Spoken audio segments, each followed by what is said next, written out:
Hi friends, నమస్తే. ఈరోజు story చాలా ఇంట్రెస్టింగ్గా ఉండబోతోంది. ప్లీజ్ సబ్స్క్రైబ్ చేసి లైక్ చేయండి ప్లీజ్.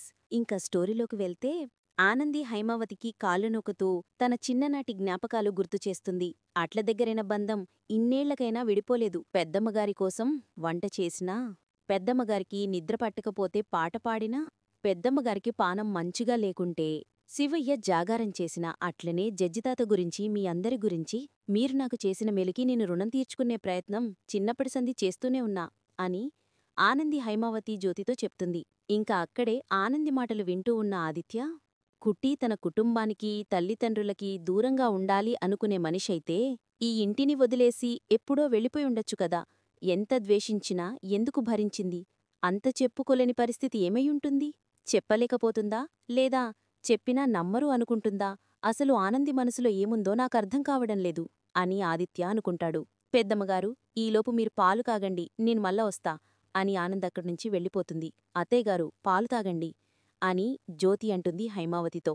జ్యోతి, ఆనంది కోసం మనం ఏమైనా చెయ్యాలి అని హైమావతి అంటుంది. మీరు తనకోసమే ఏదో ఆస్తిస్తామన్నారు అని జ్యోతి అంటే, అవునన్నాను అని హైమావతి అంటుంది. ఇంకా అక్కడ వీళ్ల మాటలు వింటున్న జీవన ఒక్కసారిగా షాక్ అవుతుంది. వీలైతే తనకి ఆస్తిచ్చేయండి అత్తయ్యగారు అని చెప్తుంది జ్యోతి. సరిగ్గా నా మనసులో ఉన్న ఆలోచన చెప్పావు జ్యోతి. నాకోసమే ఎన్నో ఉపవాసాలు చేస్తూ పూజలు చేస్తూ కోసం తను ఎందుకు ఆరాటపడాలి? ఇప్పుడు తను పేదింటి పిల్ల కాదు, కోటీశ్వరాల కోడలు. అయినా సరే నా తరపునుంచి నేనివ్వాలనుకున్నదిస్తాను. తను తీసుకుంటుందో లేదో అని హైమావతికంటుంది. తీసుకుంటుంది అత్తయ్యగారు. తీసుకోమని కుట్టీకి నేను ముందుగానే చెప్పాను అని జ్యోతి హైమావతితో చెప్తుంది. ఇంక అక్కడే వీళ్ళ మాటలు వింటున్న ఇందుమతి జీవనతో ఇలా అంటుంది. విన్నావుగా, మీ అమ్మ మీ నానమ్మని ఎలా రెచ్చగొడుతుందో అని ఇందుమతి అంటే, చూస్తున్నా అంటుంది జీవన. రేపే కుట్టీకి రాసిన వాటాని తనకిచ్చేస్తాను అని హైమావతి అంటుంది.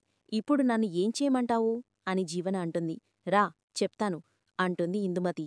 మా అమ్మకేమన్నా స్క్రూ లూజైందా? మా గ్రానీం రచ్చిపోయిందాన్ని ఈవిడెందుకు గుర్తు చేయడం అని జీవన అంటుంది. కొందరైతే దీని చేదస్తమంటారు. మీ అమ్మ మాత్రం కుట్టిమీద ప్రేమనుకుంటుంది. అనుకునింత గ్యాప్ లేదిక్కడ. మా గ్రాని హాస్పిటల్లో పోయినా బావుండేది అని జీవన అంటుంది. అక్కా, పోతే ఏంటి? Question number 1. దీనికాన్సరేంటో చూద్దామక్కా. ఆల్రెడీ ఆనంది పేరుమీద కొంత ఆస్తి వీలునామా రాసింది కాబట్టి అక్క చచ్చిపోయినా వీలు నమ్మమారదు. ఒకవేళ దాన్నేమైనా మనం మారుద్దాము అంటే అశ్విని దేవతలా మీ అమ్మ నాన్న అడ్డుపడతారు. Question number 2. ఏమైనా ఉందా? అక్క బతుకుంటే మనకొచ్చే లాభమేంటి? ఈ స్వంత సమాధాన ప్రశ్నకి ఆన్సరిండో చూద్దాం. అక్క బతికుంటే తను రాసిన అగ్రిమెంట్ని తన ద్వారానే క్యాన్సిల్ చేయించి, సారీ అగ్రిమెంట్ కాదు, డాక్యుమెంట్ అది, నీ పేరుమీద మార్పించే అవకాశం ఉంటుంది. ఆ ఆనంది వద్దంటేనే కదా ఇది జరిగేది. అది కొబ్బరి నూనె సీషతో కాళ్ల దగ్గర సిటీలైపోతుంటే వద్దని ఎలా ఉంటుంది? వద్దనిలా మనమేం చేయలేమా అని జీవన అంటుంది. ఇవన్నీ కాకుండా నా దగ్గర ఇంకో ప్లానుంది. ఏంటది? ఒరిజినల్ డాక్యుమెంట్ పక్క గదిలోనే ఉంది కాబట్టి దాని మనం చింపేశామనుకో, కుట్టీకి ఆస్తిచ్చే కార్యక్రమం ప్రస్తుతానికి ఆగిపోయినట్టు. వెళ్ళి మనమే తెచ్చుకోవాలి. ఎలా తెచ్చుకుంటాం? దొంగతనం చేసి దొరికిపోతే? ఆస్తిపోతే నీకోకేనా? అది కొంతవాటాయే కదా. ఆ 10 పైసలు కూడా బయట వాళ్ళకు పోవడానికి వీల్లేదు. మొత్తం నీకే దక్కాలి అని ఇందుమతి చెప్తుంది. సరే ప్లాన్ నాకొక్కే. అయితే ఈ నైటికి దొంగతనం చేస్తున్నావా? ఓకే, డన్ అని జీవన అంటుంది. ఇంకా ఆదిత్య ఆలోచిస్తూ ఉంటాడు. కుట్టీని కన్నోళ్లు వాళ్లే కాబట్టి కుట్టి ఏ జడ్జిగారు మనవరాలు బాబు అని కర్పగం చెప్పిన మాటల్ని గుర్తు చేసుకుంటాడు. అట్ల దగ్గరైన బంధం ఎన్నాళ్లకైనా విడిపోలేదు. మీ అందరి గురించి మీరు నాకు చేసిన మేలుకి నేను రుణం తీర్చుకునే ప్రయత్నం చిన్నప్పటి సంధి చేస్తూనే ఉన్నా అని ఆనంది హైమావతి చెప్పిన మాటల్ని కూడా గుర్తు చేసుకుంటాడు ఆదిత్య. ఆనంది అసలైన జీవన అని అత్తయ్యగారికి మావయ్యగారికి చెప్పాలా వద్దా అని ఎన్ని రకాలుగా ఆలోచించినా అర్థం కావడంలేదు. ఆనంది బయటపడే వరకు ఆగడమెందుకు?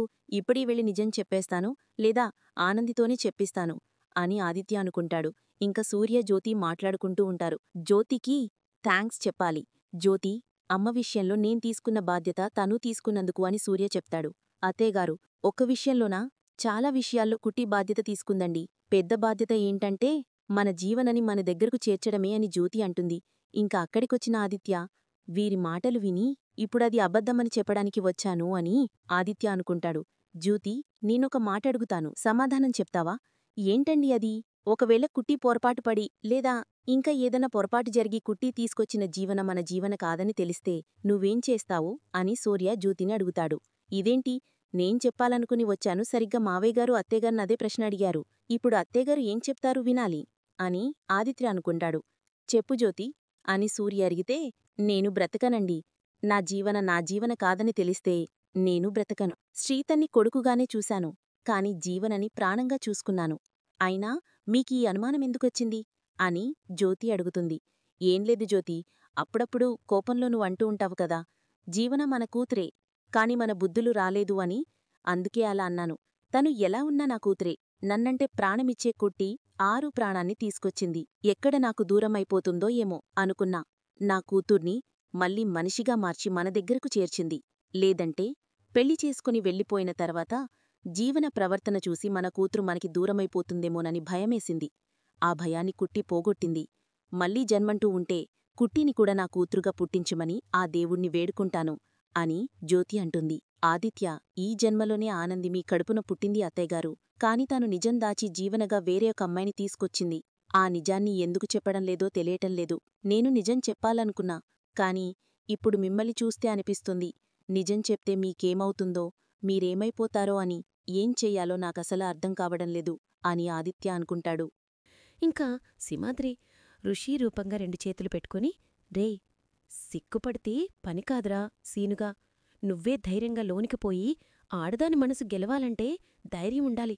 ఇప్పుడు నువ్వు ఏం చేస్తావో తెలుసా సీనుగా? ముందునుంచి పట్టుకో అని సింహాద్రి చెప్తే, నువ్వొస్తు రొమ్మంటే గున్నావు మామా. రేయ్ తింగరారా, చెప్పించేరా, నన్ను దీవించు మామా, నువ్వనుకున్నది జరుగుతాది. లోనికి పోయి పొద్దుగాలే నాకు శుభవార్త చెప్పు అని సింహాద్రి సీనుతో అంటాడు. ఇంక సీను లోపలికి వచ్చి, అమ్మా ఎట్లయితే అట్లయింది మామా, జై మామా అంటూ ఆ లేఖని కౌగిలించుకుంటాడు.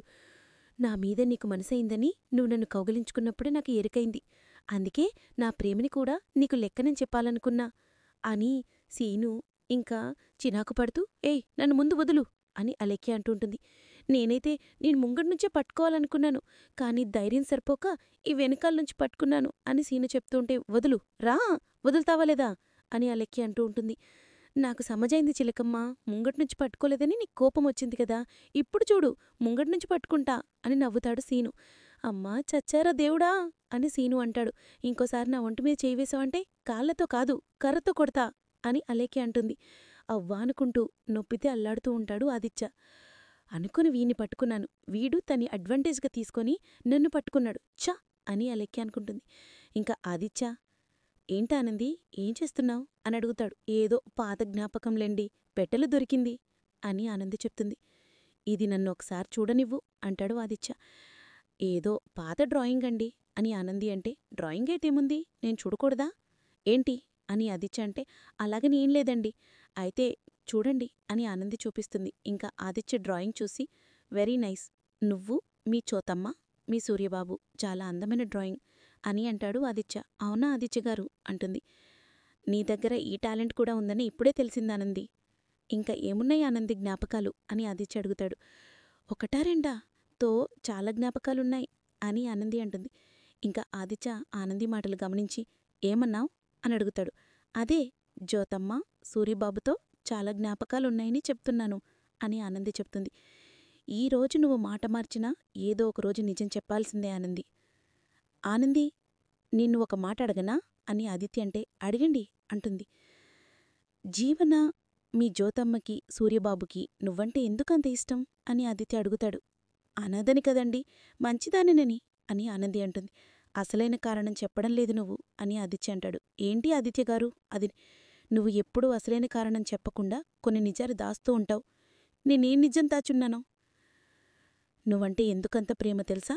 నువ్వు వాళ్ళ కూతురివి అంటే జీవనని వాళ్ళకి తీసుకొచ్చి అప్పగించినందుకు. అవునంటావా కాదంటా?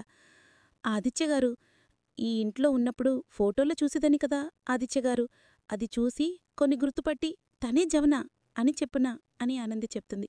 ఫోటోల్లో చూశావు కాబట్టి, ఆ గుర్తులు తన దగ్గర ఉన్నాయి కాబట్టి నువ్వు జీవనాన్ని గుర్తుపట్టావు అని ఆదిత్య అంటాడు. అవునా ఆదిత్యగారు అని చెప్పి, ఎప్పుడూ లేనిది ఈయనేం తిట్లడుగుతున్నారు? ఇప్పుడైనా నువ్వు నిజం చెప్తావని వెయిట్ చేస్తున్నాను ఆనంది అని ఆదిత్య అనుకుంటాడు. ఈ డ్రాయింగ్ వల్లే ఆదిత్యగారు ఈ అన్నీ అడుగుతున్నట్టున్నారు. తప్పించుకుంటే బెటర్, లేటవుతుంది, పడుకోండి అంటుంది ఆనంది. చివరిగా ఒక ప్రశ్న అని ఆదిత్య అంటూ ఉంటే, పొద్దుగాలిగా మాట్లాడుకుందామండి అని ఆనంది. ఓకే, ఒక ప్రశ్న, సరే అడగండి.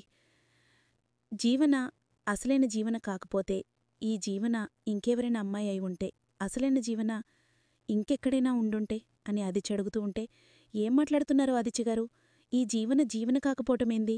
అసలైన జీవన ఇంకెక్కడో ఉండేదేంది అని చిరాకు పడుతుందానంది. నువ్వెందుకు ఆనంది కంగారు పడుతున్నావు అని ఆదిత్య అడిగితే, నేను కంగారు పడట్లేదు అని ఆనంది చెప్తుంది. ఇప్పుడున్న నా డౌటేంటంటే, అప్పుడు నీ వయసెంత? 7 ఏడేండ్లంటే నువ్వు చిన్నపిల్లవి. అంత చిన్నపిల్లవి ఈ ఇంటి వారసరాల్ని కనిపెట్టడమంటే చాలా పెద్ద విషయం కదా అని ఆదిత్య అంటాడు. ఆదిత్యగారు ఎందుకిట్లా అడుగుతున్నారు? నామీదేమైనా అనుమానం వచ్చిందా అని ఆనంది అనుకుంటుంది. నువ్వు చెప్తే వాళ్ళు నమ్మరా అని ఆదిత్య అడుగుతాడు. ఆధారాలు సాక్ష్యాలుంటే ఎవరైనా నమ్ముతారు. ఆదిత్యగారు, జ్యోతమ్మ సూరిబాబుకి సొంత బిడ్డెవరో పరాయి బిడ్డెవరో ఆ మాత్రం తెలీదా? నేనంటే చిన్నపిల్లని, వాళ్ళేం చిన్నపిల్లలు కాదు కదా, వాళ్ళకి తెలుసు కదా. అది నిజమే కాని అదే నిజం. మీరిలా మాట్లాడకండి. ఎవరన్నా వింటే మీ గురించి తప్పుగా అనుకుంటారు.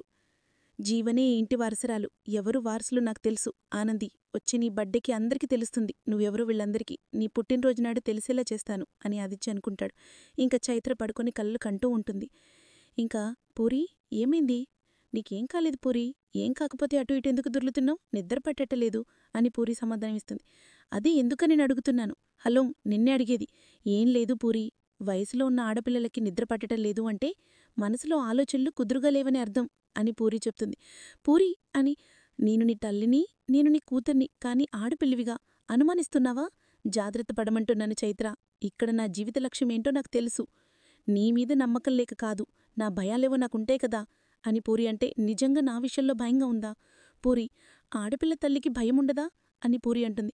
నీ భయమేంటో చెప్పు అని చైత్ర అడిగితే, నాలా నీ జీవితం ఉండకూడదని, నీలాంటి నాలాంటి అనాథ బ్రతుకు నీకు వద్దు.